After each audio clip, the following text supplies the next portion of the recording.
मैं बहुत दिनों के बाद आपके दरमियान हाजिर हुआ। इस पर मैं इस वीडियो में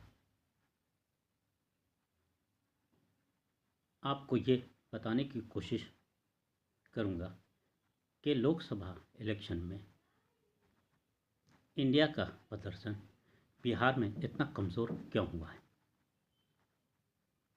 ये बात आप सभी जानते हैं कि आरजेडी माई मुस्लिम और माई यादव के वोटों पर निर्भर करती है और इसी बिना पर आरजेडी का अस्तित्व भी बिहार में है। बिहार में मुसलमान 18% और यादव 15% है। इस तरह से अगर साझेदारी की बात की जाए तो इंडिया की तरफ से मुसलमानों को 7 और यादवों को 6 टिकट मिलना चाहिए था, लेकिन बिहार में इंडिया ने कुल 4 सीट से ही मुसलमानों को खड़ा किया, जबकि यादवों को दर्जनों सीटों से लड़ाया गया। मज़े की बात यह है कि जिस कुशवाहा की आबादी 2% है उसे भी 9 सीटों से लड़ाया गया, जिसका नतीजा ये हुआ कि मुसलमानों को इंडिया से बहुत ज़्यादा निराशा लगी और उन्होंने अगर एनडीए का साथ दिया या नहीं ये तो सोचने की बातें हैं, लेकिन मुसलमानों ने सच्चे दिल से इंडिया का भी साथ नहीं दिया।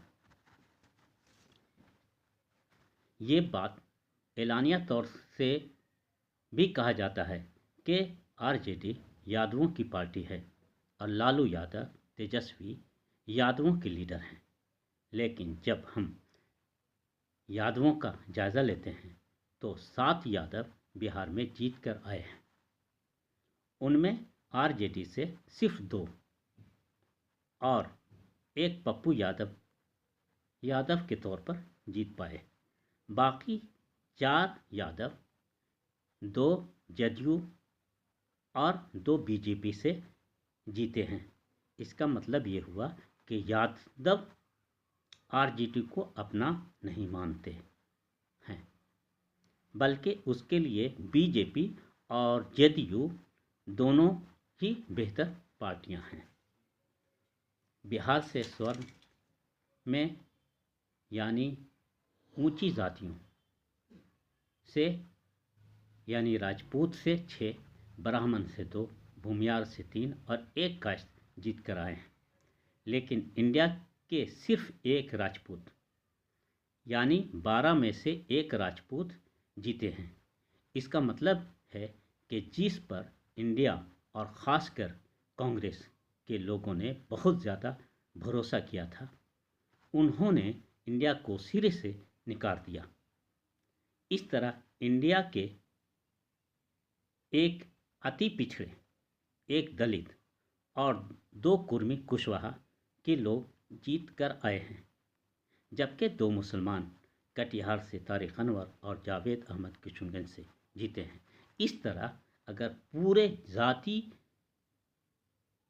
तौर से जात और कास्ट पर जायज़ा लिया जाए तो यादव ने उन्हें नकारा, कास्ट ने उन्हें नकारा यानी ऊंची जातियों ने नकारा, उसके साथ ही दलित, अति पिछड़े और कुशवाहा ने भी बहुत ज़्यादा इन पे अपना भरोसा नहीं जताया। जहाँ अब मैं मुसलमानों की आबादी बिहार में क्या है इसका जायज़ा लेने की कोशिश करता हूँ। बिहार में 12 ऐसे ज़िला हैं जहाँ मुसलमानों की आबादी 20% से 67% तक है। मगरी चंपारण, मशरक़ी चंपारण, सीतामढ़ी, दरभंगा, मधुबनी, अररिया, पूर्णिया, सुपौल, कटिहार, किशनगंज, सीवान और गया। जबकि 11 लोकसभा सीटें ऐसी हैं जहां से मुसलमान जीतते रहे हैं। उनमें मधुबनी, दरभंगा, अररिया, पूर्णिया, शिवहर, सीवान, किशनगंज, कटिहार, भागलपुर, बेगूसराय और मुंगेर ये ऐसे लोकसभा सीटें हैं जहां से मुसलमान लोकसभा के इलेक्शन में जीतते रहे हैं। मुस्लिम लीडर अब ये कहते हैं कि इंडिया के लोग मुसलमानों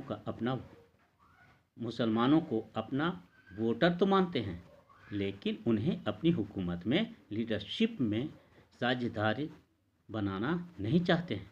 आखिर क्यों? सिर्फ इसलिए कि मुसलमानों की कोई अपनी पार्टी नहीं है। कुशवाहा और यादव और सवर्णों की इसलिए ज़्यादा से ज़्यादा सीटें से टिकट दिया जाता है कि कुशवाहा की वीआईपी है, यादवों की आरजेडी है, जबकि सवर्णों की पार्टी कांग्रेस है। अगर ऐसा है तो फिर मुसलमान क्यों घर से निकलकर इंडिया को सपोर्ट करें, जबकि जब मॉब लिंचिंग होती है, सीएए, एनआरसी और मस्जिदों को ढाने की बात आती है तो कोई लीडर या सेकुलर पार्टी उनके पीठ पर खड़ा होने की कोशिश नहीं करता। कोई उनसे पूछता तक नहीं है कि उनके साथ क्या हुआ, वो कौन लोग थे जिन्होंने मुसलमानों पर इतना जुल्म ढाया। सवाल ये उठना तय है कि मुसलमान उन्हें क्यों कर वोट दे। इसलिए कि जब यहाँ की फ़िरक़ाप्रस्त पार्टियों और संघियों के द्वारा उन पर जुल्म किया जाए तो वो भी चुप रहकर उनका समर्थन करें, यानी चुप्पी साध कर वो भी उनका साथ दे दें। या मुसलमान सिर्फ दरी बिछाने, दरी उठाने, झंडा ढोने, वोट देने और उनके काम करने के लिए हैं, उनका साझेदार हैं, या मुसलमान उनके बंधुआ वोटर या बंधुआ मजदूर हैं। अगर ऐसा है तो अब मुसलमान किसी का साथ देने को तैयार नहीं है। अगर वो भी यह सोचने पर मजबूर है कि उनको भी अपनी पार्टियां बनानी चाहिए, सेकुलर पार्टियां, शायद यही उनका एक वाहिद रास्ता है जिसे हिंदुस्तान की फ़िरक़ाप्रस्त पार्टियां उन्हें भी और सेकुलर पार्टियां भी उन्हें फ़िरक़ाप्रस्त पार्टियां जैसे मुस्लिम लीग और दूसरी पार्टियों को करती रही हैं। लेकिन मजबूरन उन्हें कोई ना कोई कदम उठाना होगा और अपनी क़यादत, सेकुलर क़यादत और सच्चे लीडरों को आगे लाने की कोशिश करनी होगी। जय हिंद, जय भारत, जय संविधान।